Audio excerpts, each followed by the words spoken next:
तुम्ही दुसरं लग्न करण्याचा विचार करत असाल तर सावधान, कारण एकापेक्षा अधिक लग्न करणं हा कायद्यानं गुन्हा असणार आहे। दुसरं लग्न केल्यास त्या व्यक्तीला 10 वर्षाच्या जेलची शिक्षाही होऊ शकते। याबाबत आसाम विधानसभेमध्ये पॉलिगॅमी विधेयक मंजूर करण्यात आलंय आणि या कायद्यानुसार महिला विवाह संबंध अस्तित्वामध्ये असताना दुसरं लग्न थेट गुन्हा ठरणार आहे। अशा व्यक्तीला 7 वर्षांची शिक्षा आणि दंडही होऊ शकतो। तर आरोपीने आपल्या पहिल्या विवाहाची माहिती लपवून दुसरं लग्न केल्यास त्याला 10 वर्षांच्या जेलची शिक्षा होऊ शकते। तर आपण पाहतोय पहिला विवाह संबंध अस्तित्वात असताना दुसरं लग्न पुन्हा गुन्हा ठरणार। 7 वर्षांपर्यंतची शिक्षा आणि दंड होऊ शकतो। पहिल्या विवाहाची माहिती लपवून दुसरं लग्न केल्यास 10 वर्षांची जेल होऊ शकते।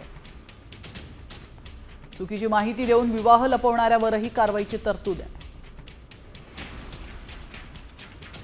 सरकारी नोकरी आणि योजनांचा लाभ मिळणार नाही।